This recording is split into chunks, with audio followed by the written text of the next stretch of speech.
안녕하세요. 커피앤톡입니다. 오늘도 와주셔서 감사드리고요. 바로 사연 읽어보겠습니다.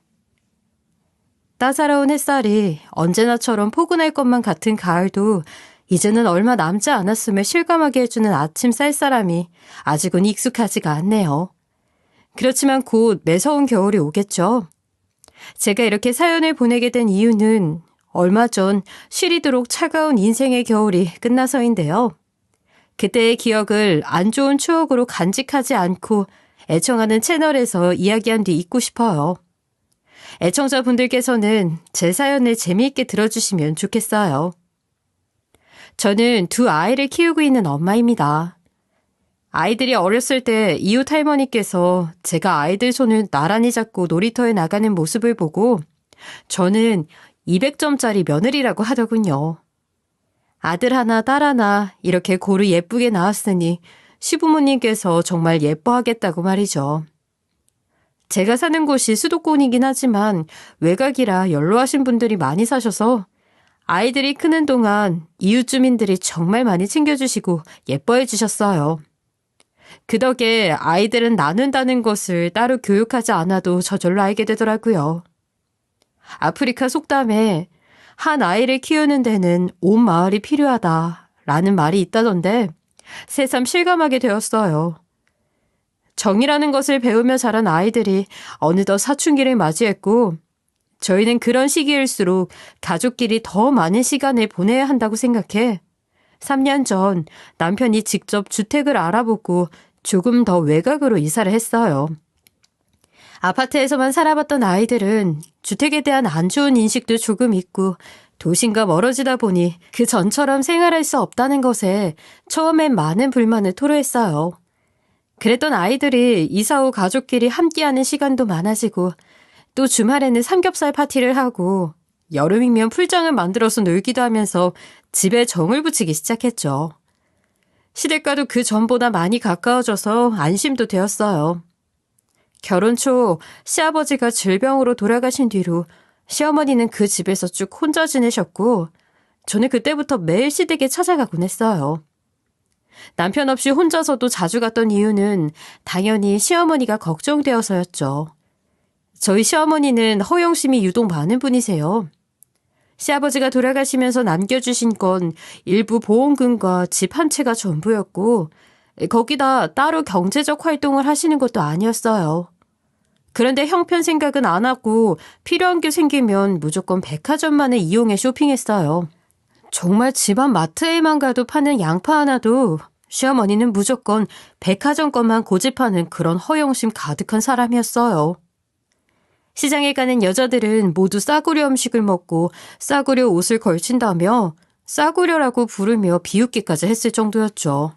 보험금을 수령한 뒤에 가장 처음 한 일도 노후를 위해 관리하는 게 아니라 외제차를 떡하니 뽑아오셨어요.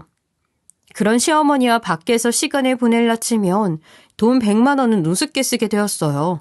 차를 마셔도 꼭 유명 호텔에서만 마셔야 하고 식사도 미슐랭 유명 레스토랑에서 1인당 몇십만 원씩 하는 코스 요리 아니면 취급도 안 했어요. 애를 쓰며 고른 선물도 결론은 가격으로 끝나는 사람이라 며느리가 생일날 해줄 선물이 아닌 20만 원짜리 스카프가 되고 만나서 함께 시간을 보낸 뒤 집에 돌아갈 때는 오늘 너무 즐거웠다라는 인사가 아닌 나한테 딱 90만 원 쓰고 가는구나 에 초점이 맞춰져 있죠. 저희가 이사한 뒤부터는 외롭다는 말까지 입에 달고 살기 시작했어요.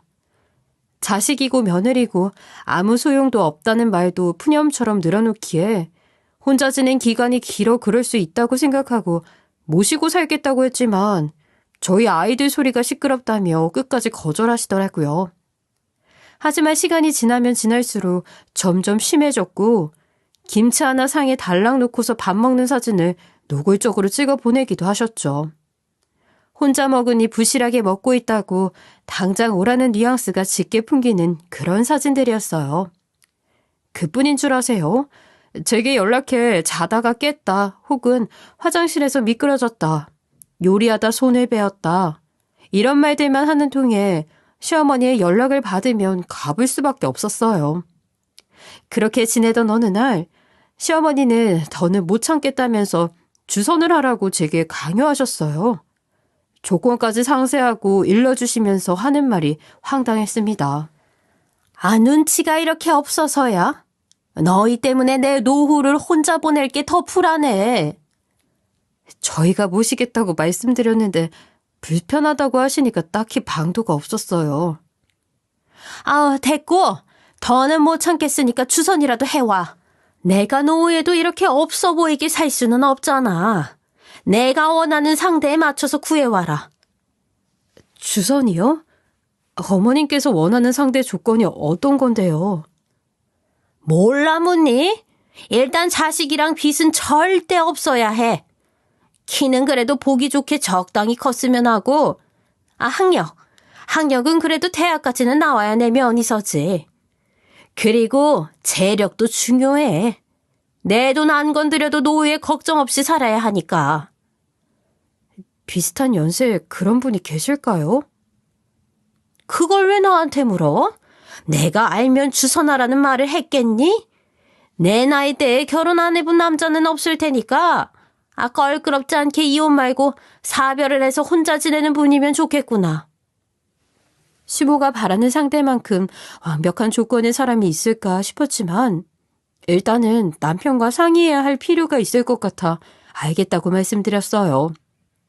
그리고 시댁에서 집으로 돌아가는 길에 남편에게 연락해 시어머니가 제게 했던 말을 전했는데 그이는 시어머니가 잠시 외로워 그런 걸 거라며 자신이 퇴근 후 시댁에 가보겠다고 하더라고요.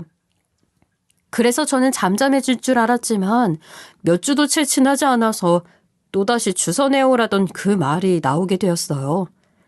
그 전보다 더 황당한 말이 시어머니의 입에 나왔습니다. 바로 상류층 재혼 업체에 관한 이야기였죠.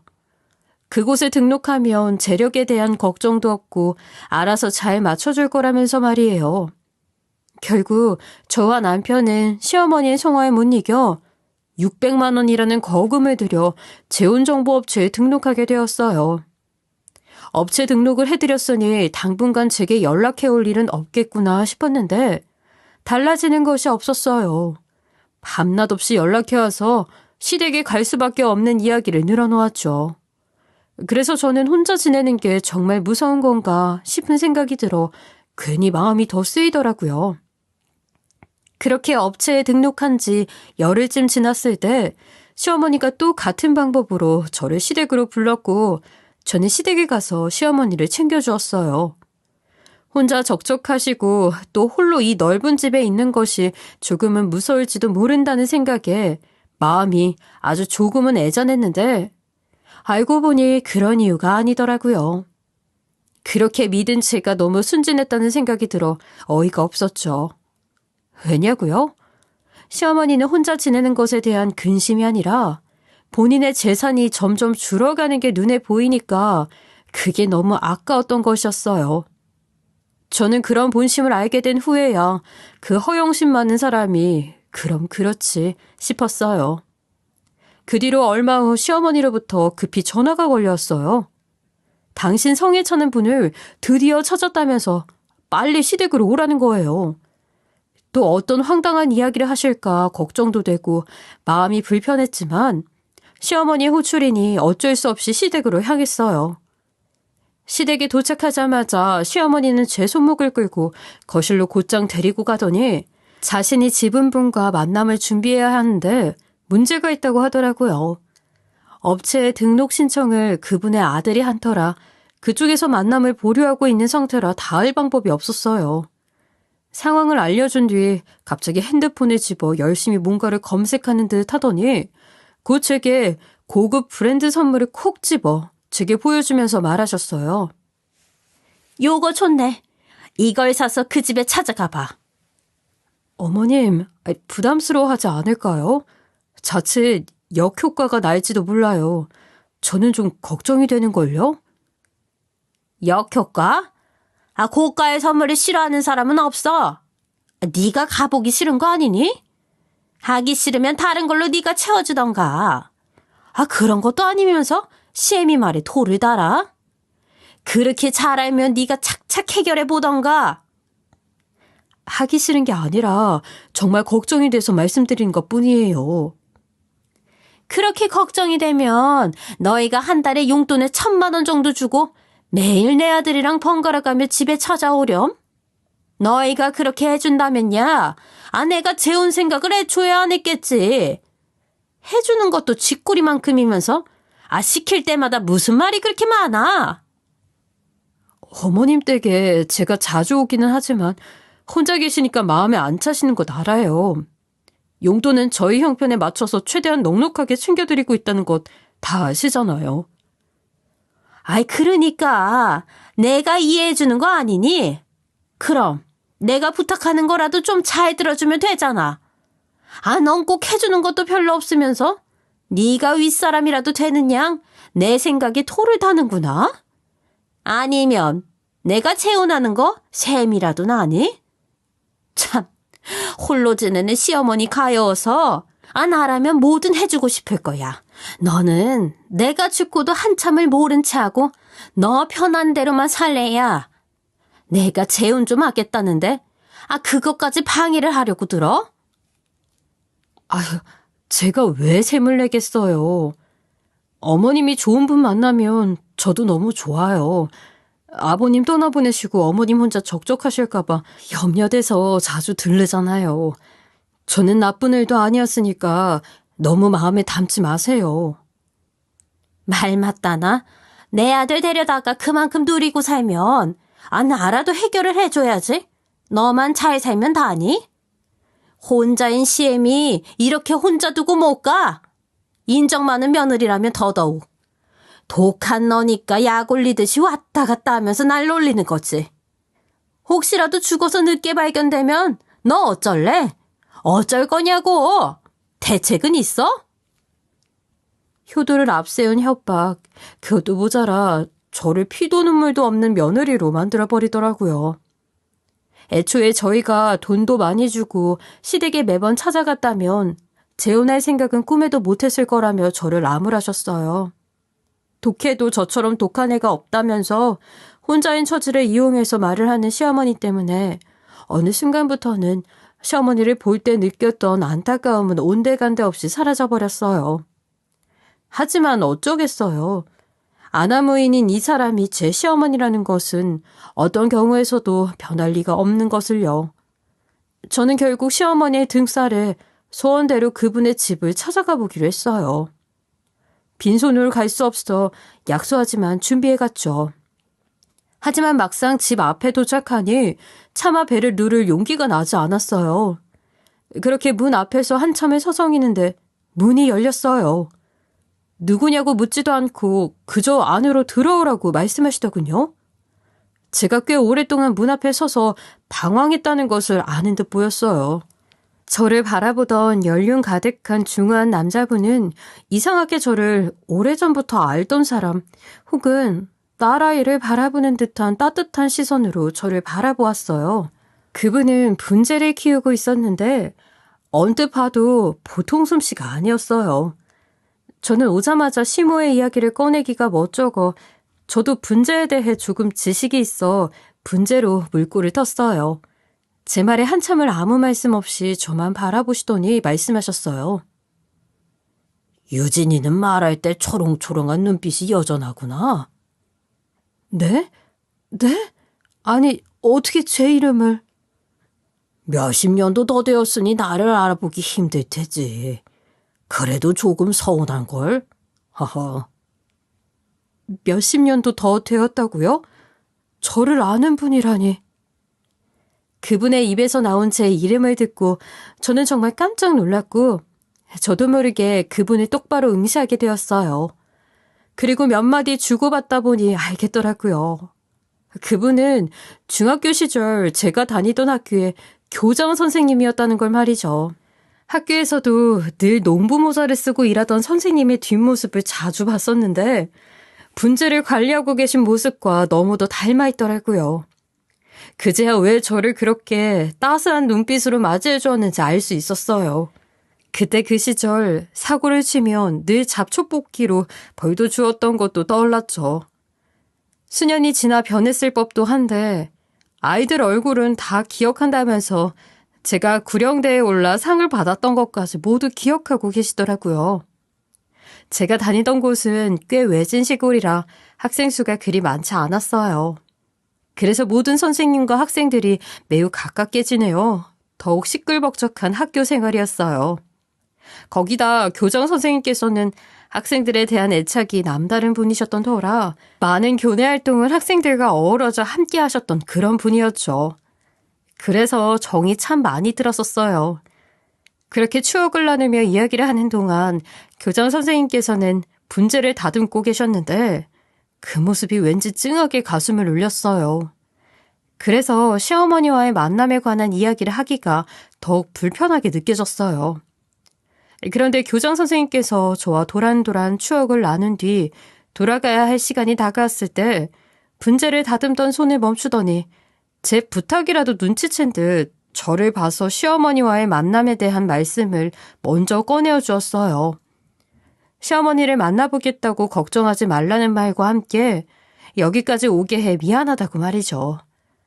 언제 어떻게 말을 꺼낼까 한참을 고민했는데 금세 해결이 되었고 그렇게 교장 선생님의 배움까지 받으며 집으로 돌아갔어요. 그날 이후 시어머니는 작정하고 선생님께 사내 진미를 해다 주었어요. 물론 뒤에서 그 모든 걸 돕는 것은 철저히 제 몫이었지만요. 그런 핑계로 시어머니는 한 번이라도 더 교장 선생님의 집을 찾아가려는 게 목적이었어요. 어떻게 하냐고요? 선생님 댁에 다녀올 때마다 방 하나씩 들어가서 재산 파악을 하고 나오셨거든요. 어림잡는 거긴 하지만 그것만으로도 충분히 시어머니의 마음을 사로잡았어요. 그렇게 시어머니의 노력으로 교장 선생님께서는 마음을 서서히 열기 시작했고 좋은 관계를 맺어오다 드디어 시어머니가 그토록 바라던 재혼식을 올리게 되었어요. 재혼식 당일 선생님도 제 덕에 좋은 인연을 얻었다며 고마워하시는데 그 모습을 보니 뭔가 만감이 교차하더라고요. 사실 선생님과의 인연은 시어머니께는 재혼식을 올리는 그날까지도 말하지 않았어요. 제가 제자라는 것을 알았을 때 시어머니가 할 행동이 예상되었으니까요. 분명 저를 이용해서 더 독촉할 게 뻔했거든요. 시어머니는 재혼식 준비하는 내내 못마땅한 게 너무 많았어요. 시어머니가 원하는 건 1억 정도가 드는 초호화 예식이었어요. 하지만 선생님 쪽에서 초혼도 아닌데다 나이도 있으니 그것에 걸맞게 평범하게 하자고 딱 잘라 이야기를 했어요. 예비 시아버지 말이라면 껌뻑 넘어가는 시어머니는 그 덕에 평범한 재혼식을 올리게 된 거예요. 예비 시아버지인 선생님의 마음을 사기 위해 그간 선물이랍시고 준비했던 것 전부 우리 부부의 돈으로 마련한 것들이었죠. 구태여 하나하나 따져가며 계산할 마음은 없지만 제가 느끼기엔 밑 빠진 독 같다는 생각이 자주 들었어요. 재혼식 준비하는 동안에도 바라는 게 끝이 없었거든요. 신부 메이크업 하러 가서도 자신과 잘 어울리는지가 아니라 얼마짜리 메이크업인지를 다 캐묻고 나오더니 제 결혼식 때보다 싼 걸로 했다면서 기분이 상해서는 입을 쭉 내밀고 있었어요. 이뿐만 아니라 어딜 가나 하는 말이라곤 여기서 제일 비싼 걸로 보여줘요 라고 하는 바람에 남편하고 저도 재혼 비용에 드는 돈이 꽤 부담스럽기도 했어요. 하지만 그렇게 홀로 오래 지내던 시어머니가 재혼하겠다고 하니 인생이 걸린 일이라고 여기고 원대로 해주자고 남편이 이야기하고 다 지원을 해주었던 겁니다. 저렴한 걸로 하거나 시어머니 마음에 들지 않는 걸로 했다가 두고두고 싫은 소리 들을 것 같다는 생각도 있었고요. 저희가 재혼식 준비하는 동안 사용한 비용도 있으니 남편은 축의금까지는 안 해도 된다고 했지만 그래도 기분인데 적게 얼마라도 해야 할 것 같아 60만 원을 종이봉투에 담아 축의함에 넣었어요. 남편은 뭐하러 그렇게까지 하냐고 저를 말렸지만 그래도 축하하는 마음을 전하는 수단인데 안 할 수 없지 않겠냐고 이야기했죠. 예식은 무사히 잘 마쳤어요. 식이 끝나니 저도 이제 살 것 같았죠. 오늘 저녁부터는 시어머니의 연락에서 드디어 해방되겠구나 싶어 알턴이 하나가 빠진 기분까지 들었어요. 그것만이겠어요? 시어머니의 비위를 맞추겠다고 동분서주하던 것에서도 이제 벗어날 수 있겠다 싶어 홀가분했어요. 그런데 이런 걸 보고 개벌은 남 못 준다고 하나요? 시어머니는 식이 끝나자마자 축의금부터 확인하더라고요. 한쪽 대기실에서 봉투를 정리하고 있던 목록을 쭉 훑어보더니 갑자기 뛰쳐나와 저를 불렀어요. 놀란 마음에 무슨 일인가 싶어 급하게 식장 마무리하고 나온 순간 시어머니는 한쪽 발로 제 신발에 본인 발을 올려 짓누르기 시작했어요. 발톱이 깨질 것만 같은 통증에 고통스럽게 소리를 질렀지만 시어머니는 아랑곳하지 않고 도리어 더 강하게 힘을 주어 제 발을 짓이겼어요. 저는 통증을 참지 못하고 제 발을 밟고 있는 시어머니를 밀어내려는데 한껏 성난 목소리로 제게 소리쳤어요. 너 아내가 시집가는 게 아니 꼽니? 아니면 이제 다른 사람 아내니까 대충 챙기겠다 뭐 이런 거야? 축의금 꼴랑 60만 원을 내고 어떻게 뻔뻔하게 고개를 쳐들고 식장을 활보하고 다녀? 어머님, 그게 무슨 말씀이세요? 일단 발부터 좀 치우고 말씀하세요. 아파요. 너 아픈 게 나랑 무슨 상관이야? 예식장 인파 아니었으면 한복이 아니라 네 머리채를 잡았을 거니까 다행인 줄 알아. 네가 그러고도 며느리니? 내 아들 등에 업고 나한테 이따위로 행동해도 된다고 생각하나 본데 너 가만 안 둬 내가. 모르는 사람이 저희의 모습을 본다면 제가 엿먹으라고 축의금으로 60만 원이 아닌 600원이라도 낸 줄 알았을 거예요.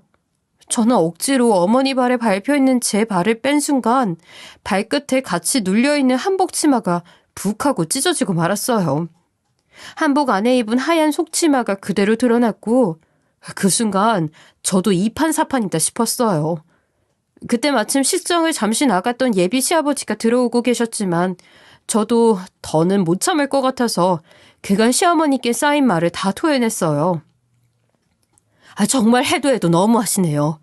저는요, 이제 어머님을 보면 사람이 아니라 돈벌레 같아요. 제가 그간 어머님 모시면서 한 번이라도 원하는 걸 안 들어드린 적 있어요? 제게는 부담되는 레스토랑도 어머님께서 맛있게 드시는 모습 보면서 이렇게 효도하는 거지 하는 마음으로 대접한 거였다고요. 그래서 지금 그때 돈이 아까웠다 이 말이야? 네가 그만큼 사는 게 다 내 아들이 피땀 흘려서 번 돈 때문인 걸 모르니? 어떻게 돼 내가 막 시집 왔을 때도 눈치가 그렇게 없더니 나이를 먹어도 변하질 않아. 그전에는 아깝다고 생각한 적 없는데 지금 생각해보니 다 아깝네요. 이렇게 말씀드려야 어머님 속이 편하세요? 제발 돈 타령 좀 그만하세요. 돈 때문에 재혼하는 이 모습도 추하기 그지없다고요. 이러니 네가 눈치가 없다는 거다. 너 저 인간 집이 얼마고 벌어놓은 돈이 얼만데 조금만 견디면 몇 배로 돌려받았어.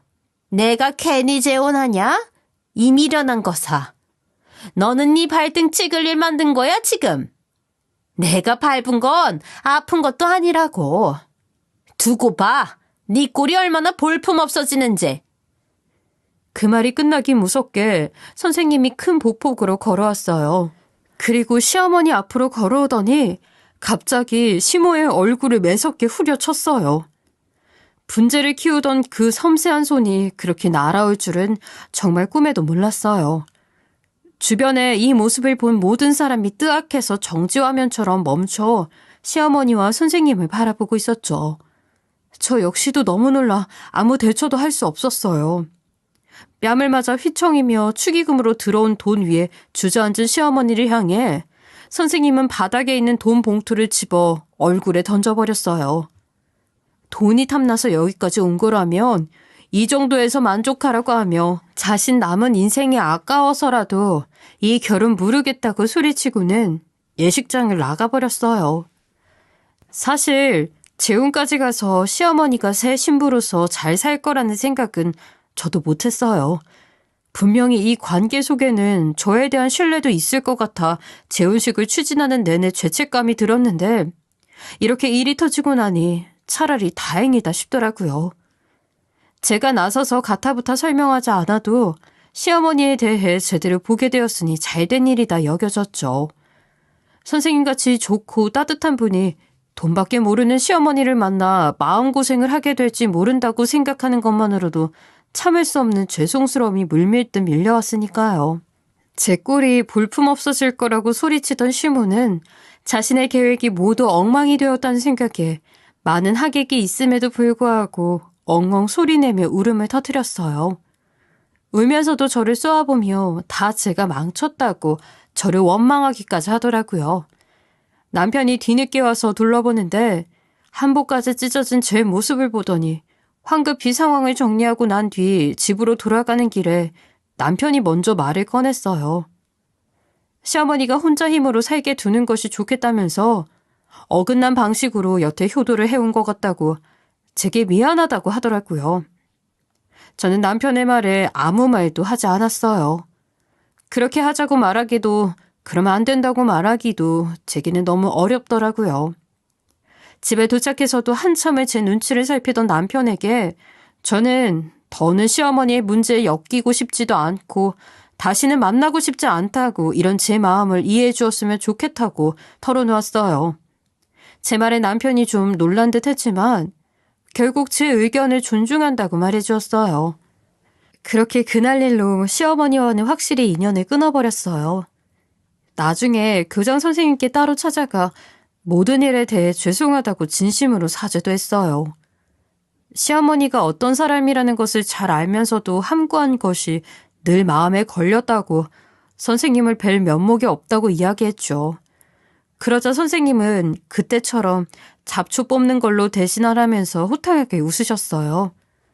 저를 대하는 모습을 안 봤더라면 절대 몰랐을 일이라고 도리어 고맙다고 말씀해 주셨어요. 그러면서 제 걱정을 해주시더라고요. 그런 시어머니를 모시면서 말 못할 마음고생이 많았을 텐데 고생했다고 다독여주는 것도 잊지 않으셨죠. 이렇게 따뜻한 분께 도대체 저는 무슨 짓을 한 걸까 싶었어요. 제가 두 분을 연결해준 가장 큰 역할이었다는 것을 알면서도 아무것도 하지 않고 손 놓고 있었더니 후회가 막심했죠. 선생님께 사죄를 위해 찾아갔다가 큰 위로를 받고 집으로 돌아온 그날을 잊을 수가 없어요. 참, 사죄를 드리러 찾아뵌 그날 선생님께서 시어머니의 이야기를 해주신 게 하나 있어요. 저는 재혼식 이후로 시어머니의 연락을 완전히 차단해버렸고 남편도 제가 신경 쓰지 않도록 조치를 해주어서 시어머니의 소식을 모르고 지냈거든요. 그런데 선생님께서 들려주신 시어머니 소식에 얼굴이 붉어질 정도로 창피했어요. 도대체 어떤 생각을 가지면 그렇게 행동할 수 있을까 싶은 생각까지 들었어요.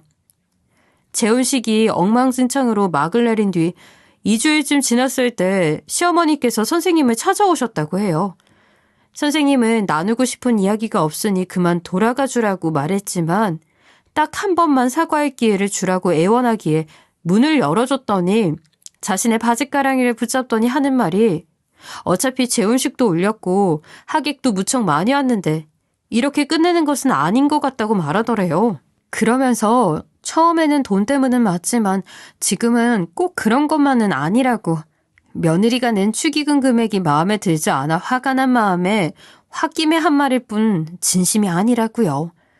선생님은 사과하려고 한다길래 문을 열어주었지 변명 따위를 들으려고 열어준 것이 아니라며 더 할 말이 없으면 나가라고 했지만 시어머니는 절대 나갈 수 없다며 급기야는 바닥에 드러누웠다고 해요. 자신의 집에서 나갈 수 없다면서 말이죠. 이제 우리 주변인들이 모두 아는 것처럼 우리는 부부라면서 아내가 남편의 집에서 사는 것은 너무도 당연한 건데 왜 나가라고 하느냐고 선생님을 너무 나쁜 사람으로 몰았던 거죠. 선생님은 재혼식을 올린 것도 맞지만 그날 바로 파혼을 한 것도 맞으니 엄연히 남남이고 지금 하는 행동은 옳지 못하다고 말해주었어요.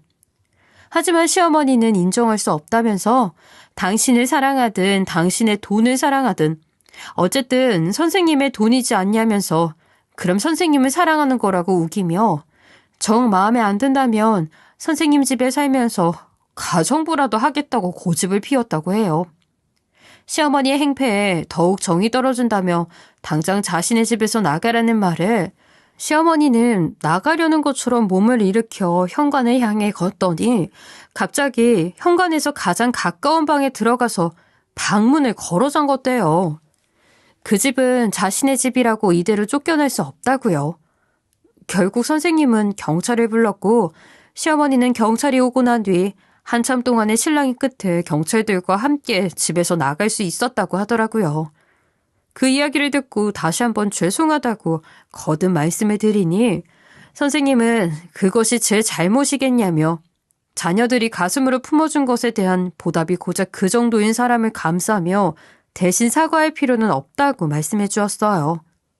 남편에게 시어머니가 선생님을 찾아갔었다고 들었던 일화를 이야기해 주니 얼굴이 새빨갛게 달아올라서는 시어머니에게 전화해 자식 망신시키는 것도 정도가 있다며 그런 일이 있었느냐고 화내니 미안하다고 사과를 하는 게 다 들리더라고요.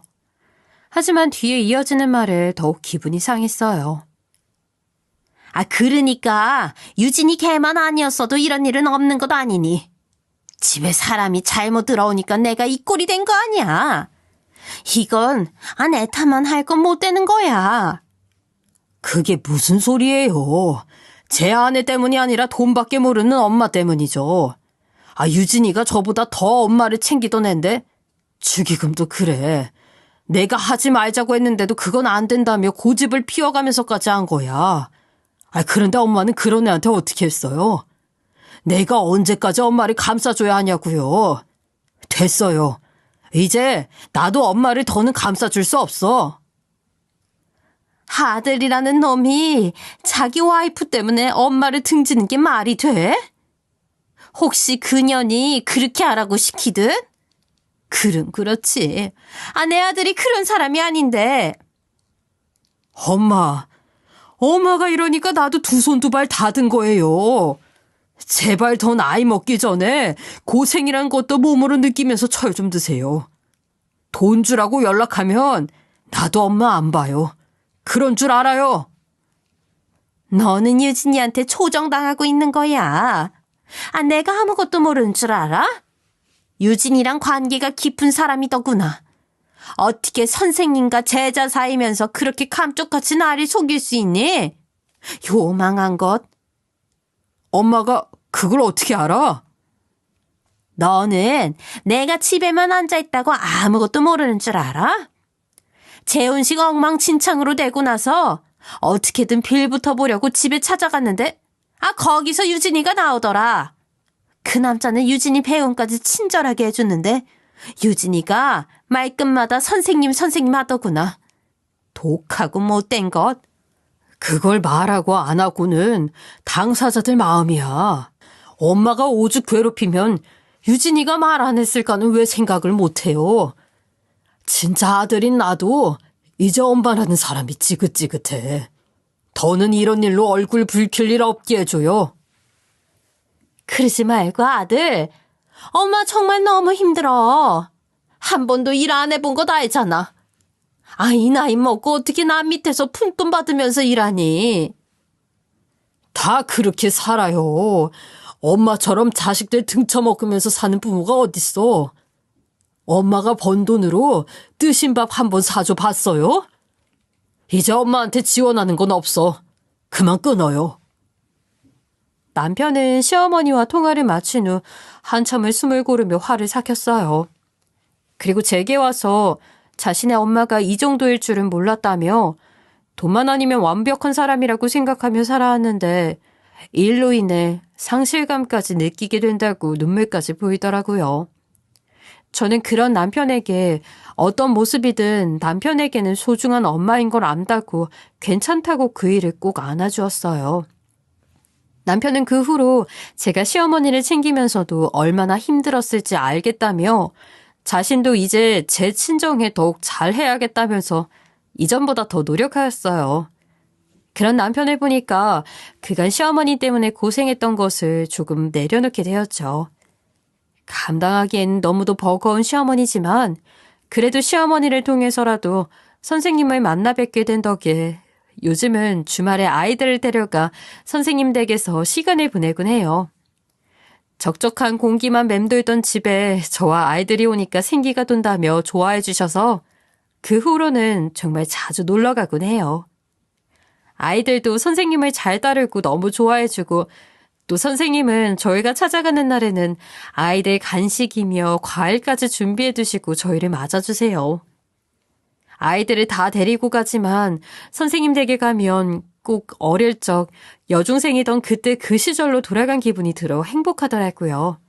선생님께서 자녀가 있긴 하지만 아직 다들 미혼이고 사느라 바빠 찾아오는 날이 많지 않다며 사실 재혼 업체에 등록한 것도 아들이 자주 찾아오지 못해 좋은 짝을 만나게 해드리면 외로움을 좀 덜지 않을까 하는 마음에 하게 된 거였다고 하더라고요. 그래서 선생님께서는 이렇게 집에 아이들 목소리가 가득한 게 너무도 기분 좋다고요.